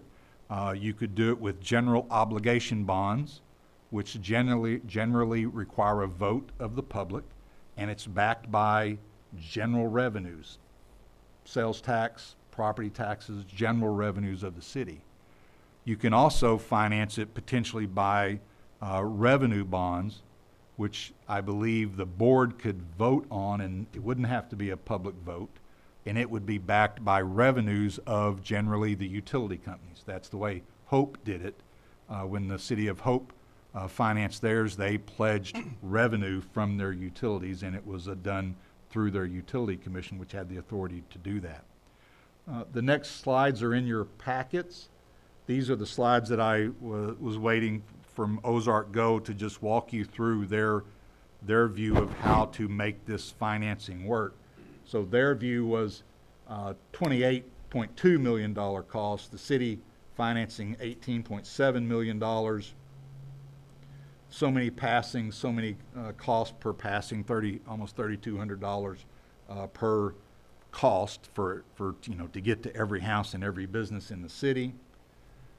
There's the principal financed 18.7, interest rate 4.5%, 30-year term, interest only payments the first 3 years, payments per year one, $18 per month on the subscriber lease rate. So in their view, full 60% take rate, revenue positive after year 5, and you can see the revenue at year 20. There's $1 million revenue, but it takes that long to pay off to get to that point. And then this is the principal payments. You can see there in year 1, 2024, there's no city revenue. The city would have to cover a debt service of $843,000. Year 2025, there's 1,700 subscribers. There's $190,000 in revenue. We're still paying a debt service of $843,000. So the deficit, $653,000. You get to year 5, and there's a positive cash flow of $32,000. But to pay off that deficit and to pay off the loan, you don't become really return on your investment until year 17. And again, that's 60% take rate. That's assuming that Brightspeed does not enter the market, because I'm not sure that Ozark Go was aware that Brightspeed was entering the market at that point. So that's really all the information that I have to report back to the board. Director Allen asked me if I was making a recommendation or asking for board input, and I replied that I was really looking for board input at this point. In talking to the consultant, you know, if there was interest to going forward with a partnership, I think it would be incumbent to sit down and try to negotiate with Ozarks Go to maybe do a different lease arrangement, because in the current proposal, we have greater risk, I think, than they do, because of our return is based on the number of subscribers, not on the miles of fiber optic cable leased, right? If it's based on miles for miles per fiber optic cable leased, it's on Ozark Go to get as many subscribers as they can. based the way it is today, it's, you know, they don't, I mean, you know, they're just paying however many subscribers, you know, they're paying based on subscribers. They get so many and it covers their cost, but it might not cover the city cost. You know, maybe there's a better split of the true cost. I don't know. Or, as the consultant said, you know, Philip, maybe the best route is to wait and see what Brightspeed does and see if they actually come on and they, Brightspeed is telling me within, you know, 12 months of starting construction, they'll have fiber to every premise in the city. And if that happens, that solves at least some of the dilemma of competition. It doesn't necessarily regulate the price, which was, I think, one of the other issues the city wanted to get into to make sure that people can afford high-speed internet. But there is some competition then, which hopefully lowers that price. So by all means, I'm not prepared. I am not an expert in this field, but I have tried to study it with CCG Consulting and tried to dive into the responses, especially from Ozarks Go, which is very interesting, I think, and Brightspeed's response. So there's really, and if there's a partnership to be made, there's really only one, in my opinion. But I don't know that that's the right course today if Brightspeed is actually going to come and do what they say they're going to do. So I'm happy to answer any questions. Thank you, sir. Directors, comments or questions? Madam Mayor, Yes. does Cox and Brightspeed offer a decrease in the cost for people that are in low-income homes and stuff? That ACP that I mentioned is what that is, and it's the federal, part of the federal program. Brightspeed, in my discussions, actually I had a discussion today with the governmental affairs officer, and pardon me, I'm trying to get back to what that ACP actually stands for, the Affordable Connectivity Program. So Brightspeed would offer it at, or excuse me, Ozark Go would offer it at $20 or less per month. Brightspeed says they would offer it at zero. That's the bare minimum take. But if you needed higher speeds through Brightspeed, then you would get $30 off that cost because it's paid for by the federal government if you meet the income limitations. Okay.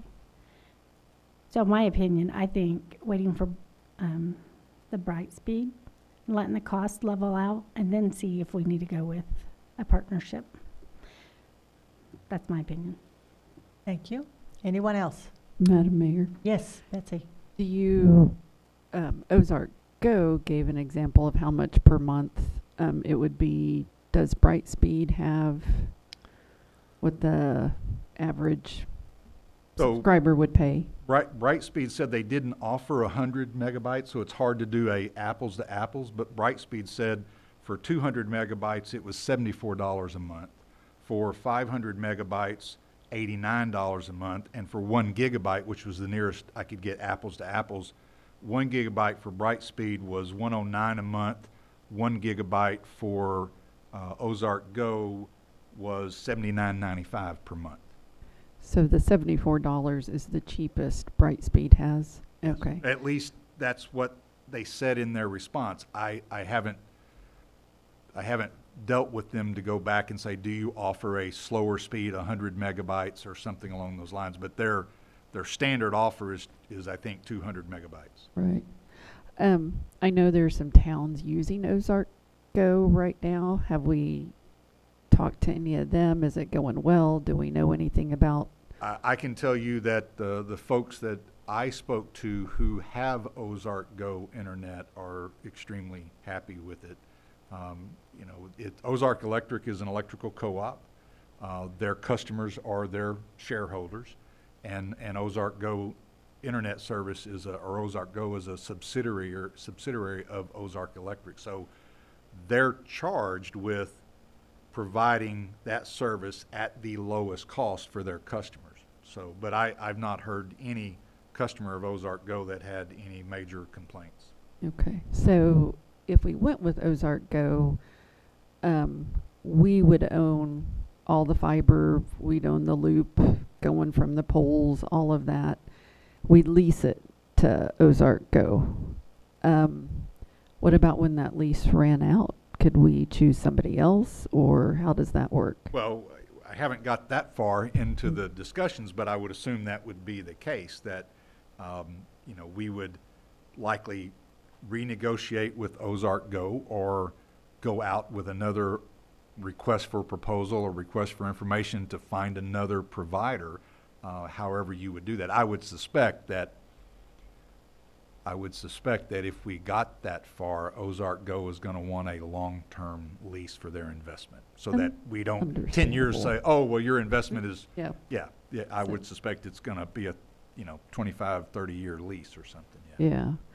Of course, I like the idea of Brightspeed paying for everything. I don't like $74 a month for the cheapest plan. But that could go down, couldn't it? Because they'll be in competition with Cox. I am of the opinion that they're going to have to lower it to be in competition with Cox, but that's just my personal opinion, because I suspect that Cox will lower their price, right, to keep customers from jumping ship. Right. And then Brightspeed will offer introductory prices a little lower to try to get people to jump subscribers or, you know, ISPs. And so I think there will be a price war to some degree for a period of time until it levels out. And it may level out at $79.95. Yeah. And it would be nice. I know Ozark Go, in their proposal, they said it would take 2 years from the time they started, whereas Brightspeed would be quicker. A few of the reasons I really wanted the fiber was, besides it's nice personally, it would attract more businesses to here. Our internet now, a lot of people won't mess with it. I really like the idea of the city making money, and that would help so our utility rates wouldn't keep going up. Maybe look at solar, all of that. So that part's a little disappointing that it would take 17 years. Yeah, it'd just be nice for the city to have a different way to have income and to keep it affordable. And that, I think, and those that were on the board at the time, I think there were a number of, reasons to look into it, right? Part of it was competition. Part of it was because we found out, through the pandemic that, the need for high-speed internet, whether it was for telemedicine, whether it was for teleeducation, the download speeds weren't problematic, I don't think, for the school district, but the upload speeds were hugely problematic because they were very slow. They weren't symmetrical. And then price and the whole 9 yards. So, it's really a question of what's the driving factor here. And yes, there was some interest in, having an additional revenue coming into the city, but it's a long-term investment. I know, just looking at you mentioned the $79 for, and that was for 1 gigabyte with Ozark Go versus the $74 for 200 megabytes with Brightspeed. I know 150 megabytes with Cox is definitely more than $74. I would jump immediately for $74, but it's still not extremely cost. It's not extremely. It's still costly. It's still a high expense, right? Because it is something that everybody needs today. And you're also right, from an economic development standpoint, to be competitive at this time, we've got to have high-speed internet that's guaranteed, that we don't have spotty internet service. Because you talk to the bankers, you talk to any of the major industries, the spotty internet service that we have sometimes is not working. So. And my understanding, which could always be wrong, is it's already in the school system, fiber, and like the police station or some other places. The city has a fiber optic network that we use for city facilities. We did a deal with the school district during the middle of the pandemic to help them get a higher speed. Yeah. But the general public, there's more than one ISP that's out there, but for all practical speaking, there's Cox and CenturyLink. And CenturyLink was over the telephone lines, if I remember right, when I first got here. Yes. Fiber, Cox has fiber optic, but generally to your home, it's coaxial cable, and somewhere back down the line, it turns to fiber.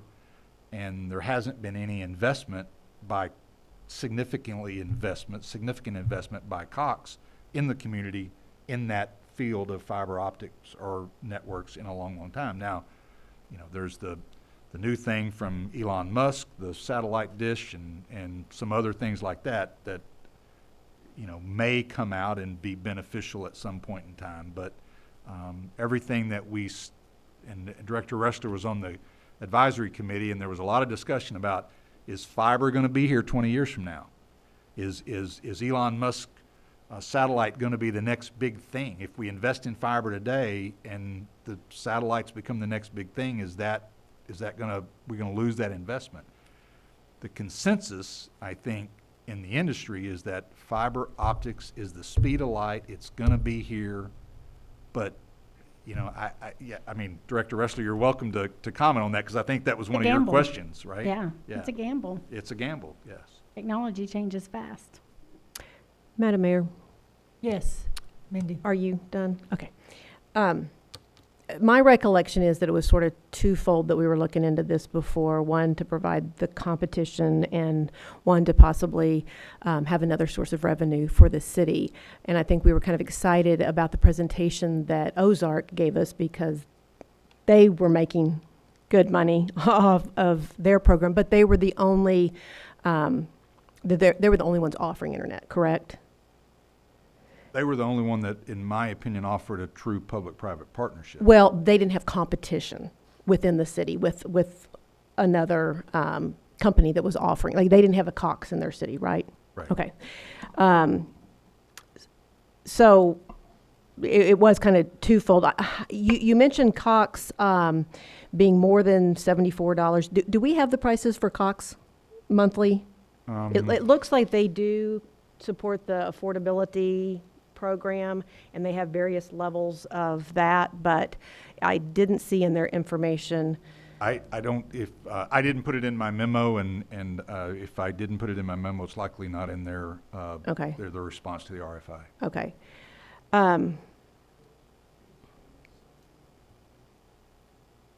So one of the committee members mentioned it was $80 for the 50.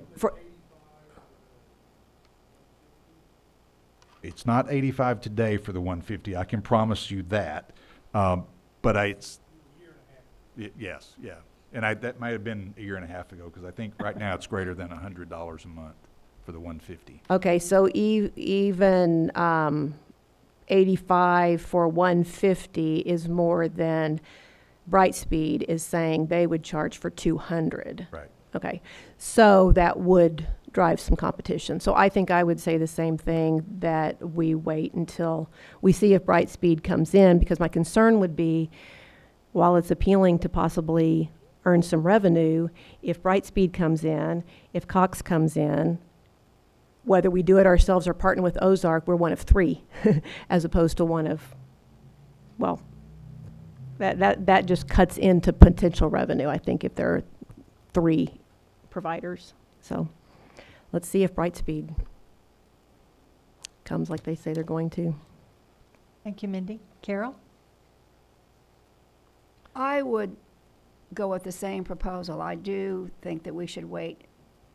I think we have that affordability right now to wait a few months and see what Brightspeed does, because if they are going to come in and there is going to be some competition, because if I remember right, our goal was to provide everybody the availability, but also the affordability. Mm-hmm. And perhaps if we just wait just a little bit longer, we will be able to see if that comes to fruition without the city getting involved. Because it is costly. Thank you, Carol. Anyone else? Madam Mayor, Reed? I propose that we wait as well. You? I'll say the same. You can. David? And you agree with that? Yes, ma'am. I think you have a consensus of the board that says to wait and see what Brightspeed does. I would add too that if you look at the Brightspeed maps in the RFI response, they're greater than the city limits. So they're taking over CenturyLink. So for those who are, you know, residents but not city residents, but still have Siloam addresses, that I mean, if we did it, we would likely be looking at just the city limits to begin with, and that would take a long, long time. So they're broader than the city limits, if that makes sense, based on some of that discussion that I had and based on their maps. So The map I saw, they didn't include everybody in the no, city. they didn't, because some of the high cost to get to certain people. So there's still going to be some gaps for that. But you saw, I mean, they did this, you know, option A and option B, and I don't know which one they're doing if they do it by themselves. So that's something I want to check on, but I was kind of waiting on the direction here just to see, because I think it was just, I almost fell out of my chair when we did the RFI, and then I got this response that said, "Oh, we've got $2 billion, and we've selected you, Siloam Springs, to invest." It's like, what? Okay, great.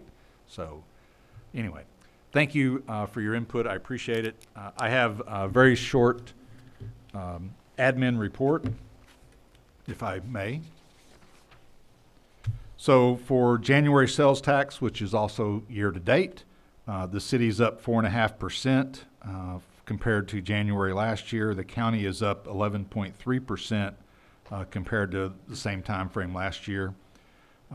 We were talking mobile food vendors earlier, and we are wanting to try something new at the Family Aquatic Center this year.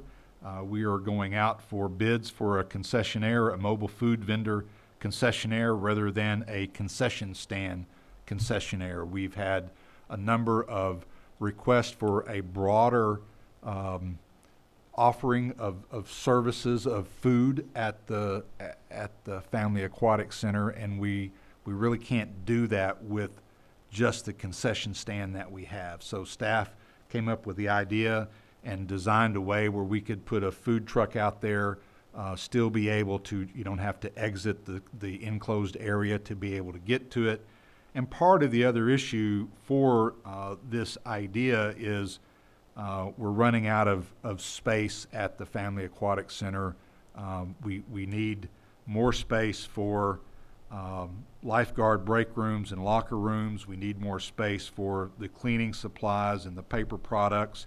And we need to try to keep some of that separate, where our maintenance staff only has access to the chlorine and to the chemicals, and not necessarily the lifeguard group. So we're going to try that this year and see how it works out. I hope it's very successful, but it went out there on Facebook that we were asking for bids for that, and I wanted you to understand why we were doing that. And then lastly, I didn't add it, I was just thinking it tonight. March 7th is your next board meeting, and we will schedule a workshop beginning at 5:30 on that night, and I'm going to have ETC Institute here to present to you the results of the community survey. So members of the public that are interested, you can obviously stream it live or be here and watch it. The community survey, you've got copies of it. They are working on the dashboard, the online version of it right now. I just saw that today. I had some issues with it, some concerns, but I think it's going to be very helpful to have the company here to present how they randomly selected folks, how they processed that, how they went through that whole process, and in my opinion, more importantly, present the results of the survey. So, Madam Mayor, that's my report. I'm happy to answer any questions. Thank you. Thank you very much. So with that, we will move to the director's reports. I just have one thing I would like to say is I want to thank all of our citizens that were here tonight. I appreciate their input. I appreciate the way that they were very orderly and they were very respectful of their opportunity to speak, and also of the directors. So thank you very much for that. We always want to see our citizens here. So with that, we will move to the directors, and Mindy, we will start with you, and David, we will end with you. Okay. Couple of questions about the food truck concessionaire at the Family Aquatic Center. You said they've figured out a way to keep the citizens from having to go out, so it won't be in the parking lot. It'll be within the confines of the fence. It'll be on the north side of the concession stand. There's that covered area. Okay. And it'll be parked really close to that, and we'll open up the gate, and we'll open up the gates kind of like this. Okay. So you can go straight up. The food truck will be parked outside of that, but the fencing will be opened up to allow you to access it, and you won't have to go out the gate and come back in. My concern was just kids going out in the parking lot and being in the parking lot when there may be cars coming through, so that. Don, is that my interpretation of that map that I saw correct? Oh, yes. So. Okay. So kids will still be confined. Yes. When they're at the concession stand. Yes. Good. Okay. Didn't want any. We don't want possible. that Yeah. Okay. Good. And speaking of the pool, were we close to pre-COVID levels this last summer as far as attendance is concerned? Are we kind of getting back to normal? Don Clark is shaking his head. Yes. Good. You want. Good. Okay. No, you don't. That's shaking your head is good. That's what I wanted to hear. I'm glad we're back in full operation. I know it's always a challenge to get the lifeguards, so hopefully we will be able to stay staffed and keep the hours open, and good. Okay. Encouraged by the sales tax being up again. It seems like it's been up almost every time you've reported over the last 3 or 4 years, so it's encouraging that folks are staying in Siloam to do their business. We've got a lot of opportunities for that. And I just want to tag on to what the mayor said. Thank you for being here to express your opinions, to give us feedback. Thank you to those who were here, but also to all who contacted us beforehand. No matter what side of the issue you were on, we want to hear from you. Hey, Mindy. Kent? Very quickly. As we know, we voted on a important issue tonight, and I, excuse me, very proud that we took a look at that. But yet at the same time, I'm very saddened, disappointed, pick a word that you'd like, at the information that Mr. Arce brought to us. While we sat here and discussed and approved an item where we say we value life, we value and care for not just the young, but the elderly and everyone in between. And yet we find out that within our own public library there are such detrimental material, I think kind of puts us on notice that we need to stop and take a look at that and see what can be done to correct that, if anything. Because to me, if we don't, we're only giving lip service to what we did tonight. And I too appreciate everybody that came. I appreciate everybody that reached out. It's important. It allows us to do our job more effectively and efficiently.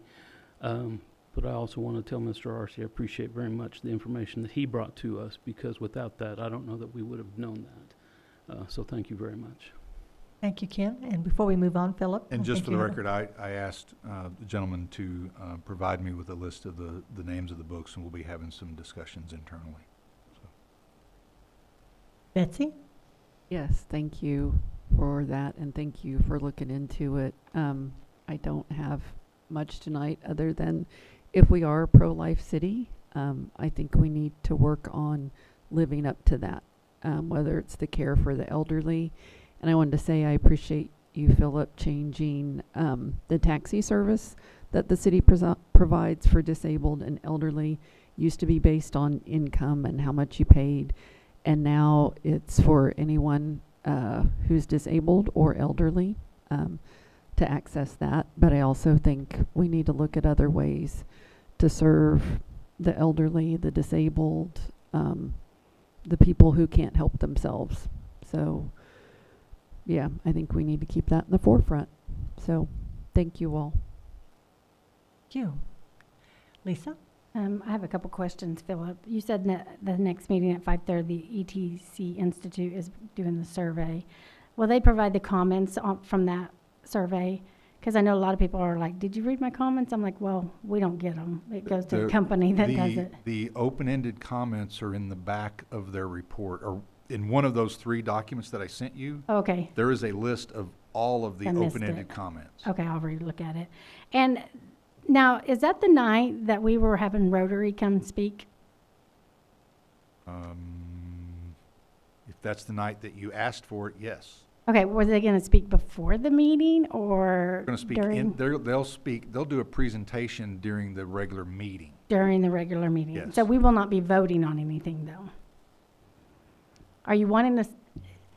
I guess we need to have more discussion on that, don't we? So, the workshop, there will be no voting. Right. There's nothing to vote on. They're just presenting the results of the community survey. The regular meeting, which begins at 6:30, you had asked that Rotary be on the agenda for a presentation. And so there's nothing to vote on, to my knowledge, of what Rotary is doing. They're only presenting, but I don't know. Right. Okay, what I just want to they're presenting. clarify, because they would also like to have a workshop if possible in the near future from that meeting. That's the first I've heard of that, yes. So. Yes, okay. Okay, I wanted to say thank you for coming and saying what you did about our library. It's appalling to me that we have books like that in our library. And it's hard for parents to come in and stand up, and you did, and thank you. I can't thank you enough. And so, and thank you, I didn't get your name, for speaking up about the trailers, the food trailers. Like I said, it is hard to get up here and speak. 7 people staring at you. And I didn't think about it. I didn't think about you paying rent somewhere else, but thank you for getting up and speaking to us. It made a difference. And I have a question on the food vendors. With the Boys and Girls Club doing the baseball, will they have a concession, or is this a possibility for them?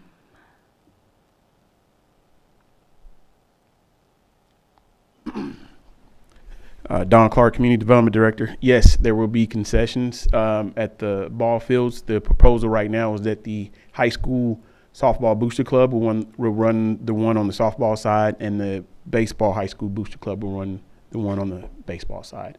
So currently that's the plan, to kind of run it as what the public is used to in the past, to do that. Okay, thank you. Director Ressler, just, you had asked that the Rotary Club be on April 4th agenda, not March 7th, April 4th. I meant March. Oh, April 4th. Oh, okay. Yeah, That's good. That's what you asked. So and can we that's- do that as a pre-meeting? Like, they only need like 30 minutes. You want to do a workshop on April 4th? Yeah, it's not Yes. part of the meeting, but yeah. Yes. Sorry for the confusion. That way we have a chance just to talk freely with them and ask questions. It's not really And then the last thing I have is thank you to the public that did come, and thank you to all the emails. Whether you were for this or against it, we appreciate the emails. Some of them were very considerate, and I really appreciate it. Whether you agree with us or not, attacking us doesn't help, but telling us where you stand does help if you can do it in a kind manner. But again, thank you. Thank you, Lisa. Reed? Thank you, Madam Mayor. Abby, thank you for the Main Street update tonight. I wanted to just kind of do a reiteration. Tonight we had a show of unity amongst our community. And it's something that really provides an opportunity. And we can either build on this opportunity, or we can just watch it go away. And I'm hoping that we as a community will decide to build on this. And I'm looking forward to what we have in store for Siloam Springs in the coming years. And looking forward to spring. Thank you. Thank you, Reed. Carol? I want to thank all of the citizens that reached out to me. I don't care how you feel about what's on our agenda, one way or the other. I want to know, and I appreciate the letters that came to me. And I appreciate all the citizens that came tonight, whether you spoke or you were just here. I think that's important to just see your faces. This is very interesting because when I was looking on our website and I was looking at the library, they were saying that they had new books. And so I was going to put down as part of my director's report that we had new books at the library. But then to hear that we have some books that might not be appropriate, I appreciate that, and I know we will be looking into it. There are going to be some ribbon cuttings. There's going to be one at Jiffy Trip, which is Thursday, I believe, at 10:30. There's also going to be a ribbon cutting on the Bob Henry Park, and that's going to be Friday at 2 p.m. And I think it's important that citizens come out and see what all has been accomplished, especially at Bob Henry Park, because there's been some work done, and I've been out there, and it's really, really nice. We were talking about the boys and girls, the baseball, the softball. I know that the boys can start signing up, right, through the Boys and Girls Club for the baseball. I'm not sure where the girls, do they also go through Boys and Girls Club? Okay, so I'm glad to see that they're going to have a season, and that's all I have. Thank you. Thank you, Carol. David? Madam Mayor. Thank you, Philip, for all the research and hard work you've done on this broadband issue. It's good that we're looking at it again. I wish the vision had gone through in 2012. It would have brought in a lot of money. But I want to let everybody know this originally was brought to this board in the 1990s, late 1990s, by Mark Latham, who had the vision of what TV cable and high-speed internet could bring as a second source of revenue. And it did. It got to the point where you started thinking, you know what? High-speed internet is more of a utility nowadays, and no one should be without it if they desire to have it. So I'm certainly glad we're back to looking at it and talking about it. Sadly, it got voted down by the public by only 150 votes in 2012. So votes matter. I have noticed that we've not had a vote by this board on street closures in the last year. I remember in 21 when I first got on the board, we did, like for Dogwood Festival and Homegrown and stuff, and I didn't know if that's changed or are we going to be have a list, because there's so many things throughout the year. And Don may have to help me on this. At one point in researching the city code, it appeared that the board we had to bring those to the board, and we started doing that. And then in process of doing some more research, it was apparent in another section of the city code that authority was left to staff for special events. So if it's the board's pleasure to have street closures only approved by the city board, we would need to make some code amendments. Don, am I remembering that correctly? Yes, so the code, I think, stipulates, as it relates to public right-of-ways, for temporary closures of those for natures that are outside of special use permits that are reviewed by the staff. And a lot of that, I think, had to do with the board giving that over to staff, is the timing for those things. There's a requirement that they be done so many days prior to that special event, and pursuant to board meetings and agendas, it could compromise those events from not being able to be put on the agenda and get the approval. But I think the code that Philip was alluding to, that we were reading, really talks about special closures of certain streets and public rights-of-ways that would have to come to this board for your approval. I had just remembered it had been on that first year I was back on the board, and I hadn't seen it since, so I didn't know if there was a change. And in fact, I think it was done at the beginning year for the full year. Yeah. So I was just curious. Yeah, Director Allen, we had been researching the code, and Don's correct. There's a section in there that says streets, alleyways can only be closed by action of the board, right? And so I was like, oh, we don't have the authority to do this anymore. We need to take these to the board. But then when you go to the special events section, that approval of special event permits, including the closures of streets for special events, is authorized to be done at the staff level. So that was the confusion on our part, because we had the code saying two different things depending on what the closure was for. Okay, I appreciate it. The other thing I'd meant to just hit you up privately, I've not seen the fire station light up sign being used lately. Is it broken or something? I don't know. The light up LED light out in front of the main fire station. It's just something that you might ask, because I will find out. Used. Yes, We used to have good messages out there. And we're talking about Station 1? Yeah. Okay. The big sign, I remember one of the banks donated that many years ago, and we would have good public information out there.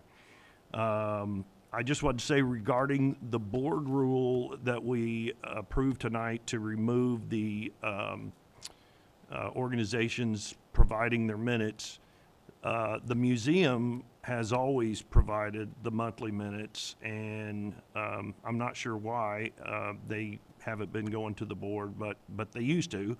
And back in my two previous times on the board, the planning minutes were always put in the planning commission were always put in the board packet as well. I completely understand the chamber dealing with their confidentiality, their reluctance to do so. I didn't even know we had a contract with American Legion. I didn't have any situation there on having to know what their minutes were. I had just thought, if I have had as many people as I have had ask, where is my money going to, specifically on Main Street and the museum as well, and I thought maybe we could see what it is being used for more with the minutes, but there is nothing on state law that says we can't get them. I think that was included in an email. The only thing on state law is in reference to personal and financial information for membership in different groups. So I think it's fine just to leave it as we did tonight.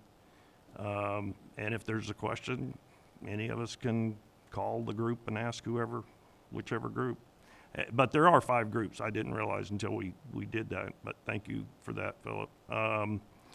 The turnout of emails supporting the pro-life designation was deeply inspiring to see the amount of support to go into letting us know the desire that Lisa said there were over 200 calls, texts, and emails. I know we had, as a board, well over 100, and far exceeded any issue that we have received emails before. Mindy had said the Main Street got more than the utility rates in late 21, but the Main Street was a QR code auto-generated email, and that really doesn't compare to people taking the actual time to type their own email and give their input and to tell us what they really think. I mean, that takes time. People constantly are saying, I don't have the time for this, it's inconvenient. People took the time to do that, and it was a very nice to see the stories and things that people were feeling good about this for our city. But anyway, I was pleased at that turnout, and that's all I have. Thank you, David. So with that, tonight we are going to go back to just asking for a motion, a second, and a voice vote for our adjournment. Motion to adjourn. Do I have a second? Second. Do all those in favor say aye? Aye. All those opposed, same sign. We are adjourned. Thank you.